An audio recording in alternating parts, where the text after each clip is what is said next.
вам что-нибудь известно о судьбе такого человека, как Тимур Муцураев?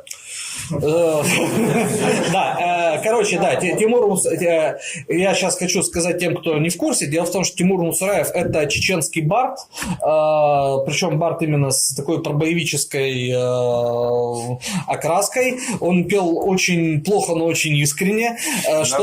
Да, на русском языке, ну, частично и на чеченском, по-моему, что завоевало ему много любви у людей. В фильме Балабанова «Война» там заставка – это, собственно, песня «Иерусалим». Муцураев: мы тебя освободим, Богу душу отдадим, взор к Аллаху обратим, будет наш Иерусалим.